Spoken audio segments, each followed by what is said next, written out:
Welcome to Better with Art.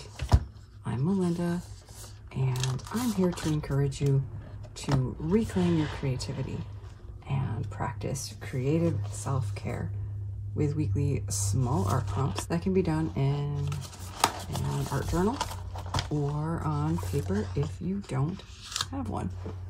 This week we are using our colors from last week, so if you didn't get a chance to just lay down color with last week's video, you may want to jump back and enjoy some color play. My original plan for this week was some doodling to create a stencil and a mask to do some negative and positive play in our art journal. Well, play with the negative and positive space.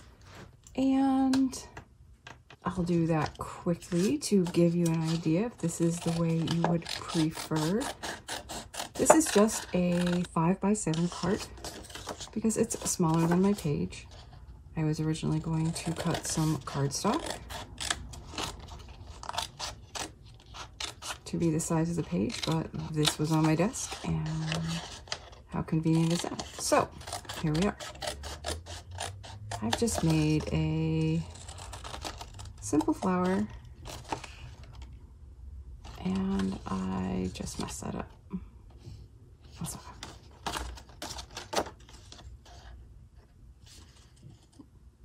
Now, if you were more cautious than me, you could actually end up with two complete pieces when you are done cutting out your flower, or whatever you decide to draw. Sort of a simple shape,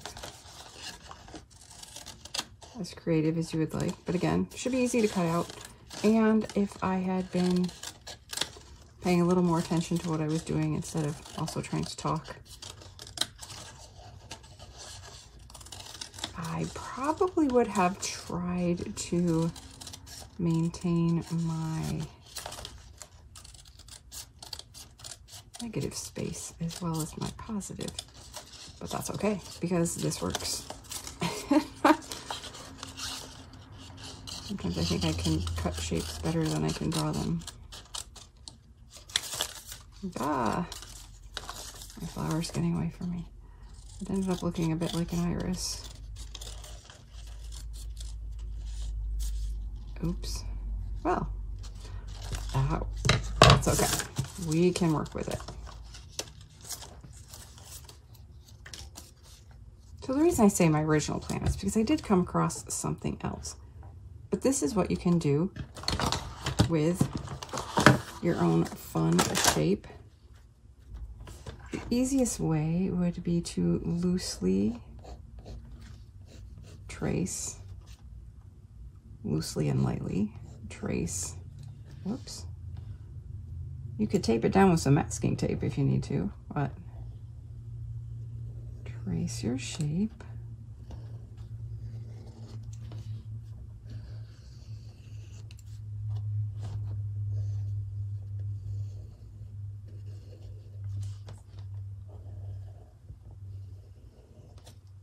It doesn't have to be perfect, just like my doodle wasn't and my cutting wasn't. Again, we're more interested in the process than the product. Do this again over here.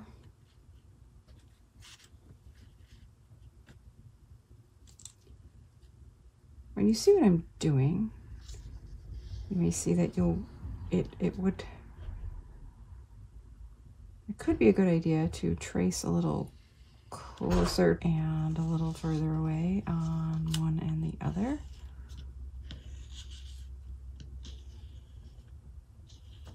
Because our gorgeous color is going to be both the positive and negative space. Well, the positive in one and the negative in the other. And I went off the page with that, but we can compensate for that. That's okay. So on one side, we are going to want to paint or color the flower, and on the other, the space around it. This should work just fine with inexpensive craft acrylic. Pretty much any brush you have handy that you can get around your edges with. And I don't seem to have anything handy to put my paint on. So we're just going to do it this way.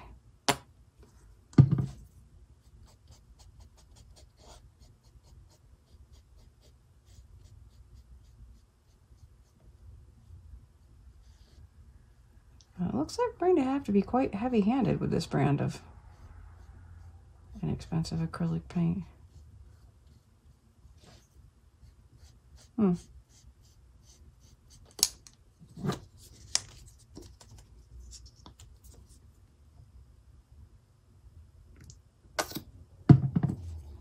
To be honest, this is not quite how I expected this to go.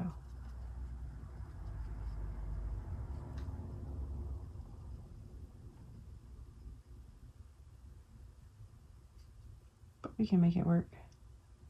Just takes a little more paint and perhaps multiple layers.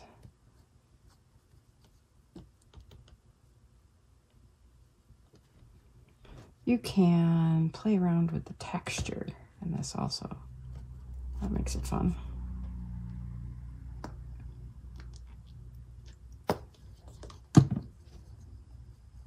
So yes, this was the original idea, but I was watching some Skillshare videos this week while I was away, and I will have to track down the artist's name because I can't think of it right now, but he gave me another idea.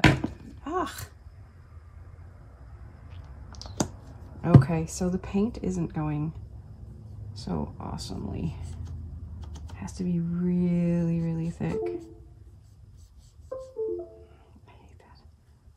Or I'm assuming multiple layers. And I just painted over the end of where my thumb is supposed to be. So just fix that.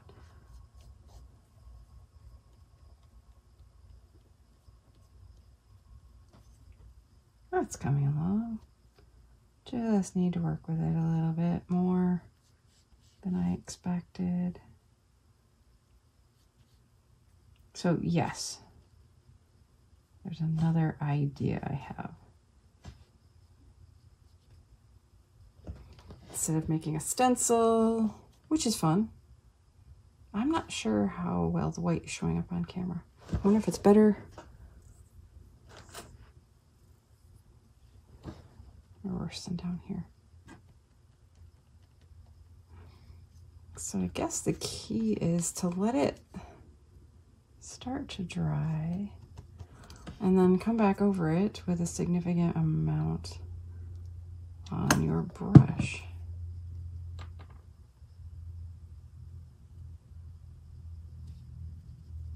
So painting is one way to do this.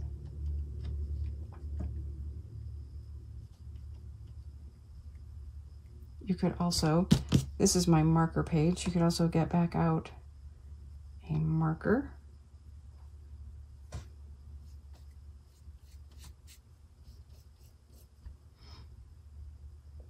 I'm curious to see how this would work with black paint, but I don't think I'm going to have time for that right now.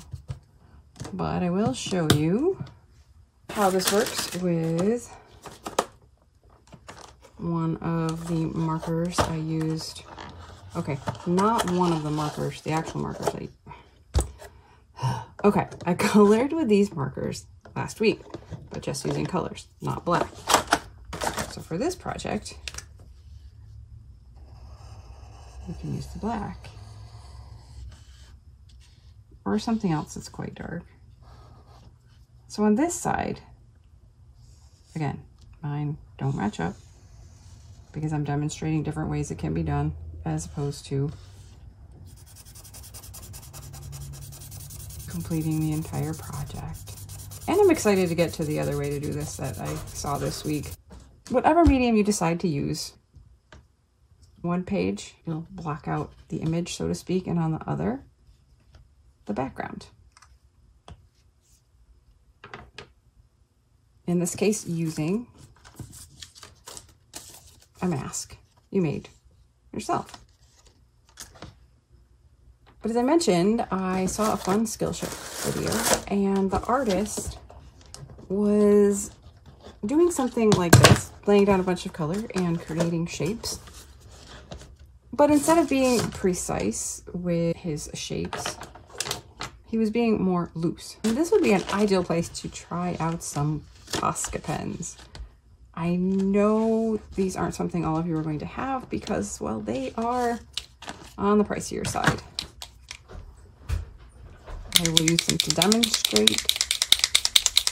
If any of you do try the black craft paint, I would love to see how it comes out. So for this, we're just going to freehand, and fish are a great choice. Again, doesn't have to be perfectly representational. The Posca pen does make more precise lines more of a thing you'll come out with. I'm really tired. So some thicker acrylic paint might work well. All right, you know what? This is going to be the one we paint the background because I want to... That was a motorcycle. I want a pointier nose.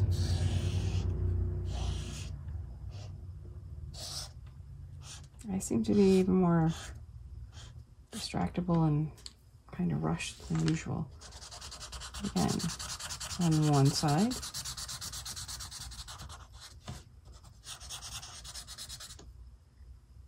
We'll be going around our object.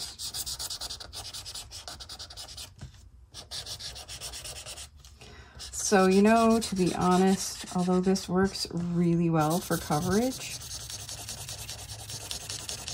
I'm a little disappointed that it can't have that looser look. But anyway, it's my art journal. As I always say, our art journals are a place for us to experiment and express ourselves. Hey, I'll be coloring this fish in, so you know what? We're gonna fix him a little. Fixed. This isn't about having perfect fish.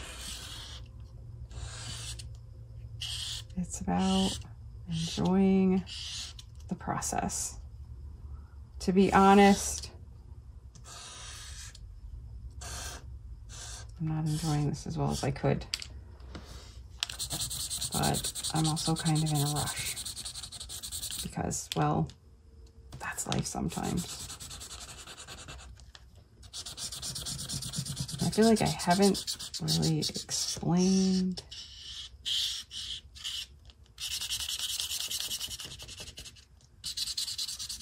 what we're doing. We played with color last week, and this week is about playing with shape. As ironically, I wanted this to have a loose, purposely imperfect look. I don't know how to articulate what I mean right now, but take some time. Make some shapes that you're comfortable with. You know what? That's circles. That would actually be awesome. On one half of your 2-page spread, you'll be filling in the inside of your shape, and on the other, the outside.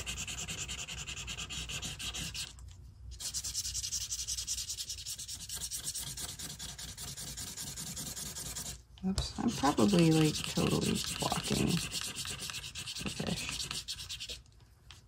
So,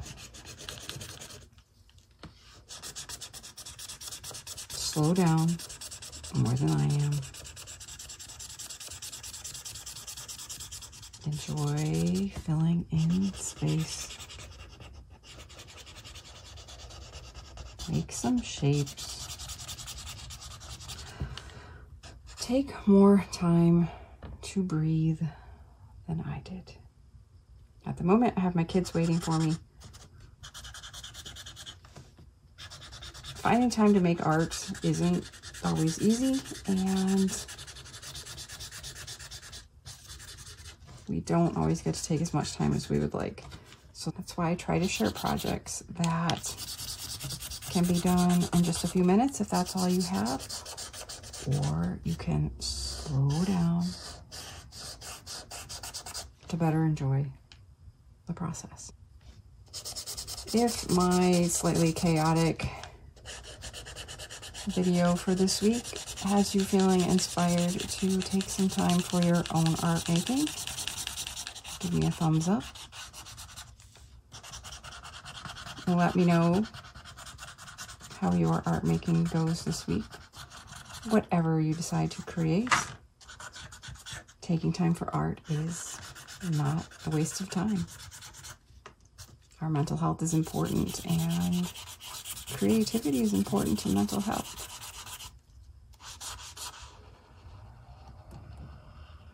I'll be back next week with another prompt.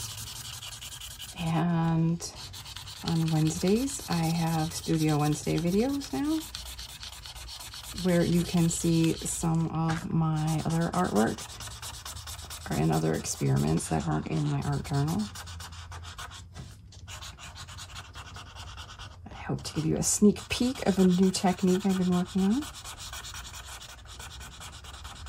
So if you'd like to stay up to date with what I am doing and also help grow my reach, subscribe if you haven't yet. And most importantly, take time to make art.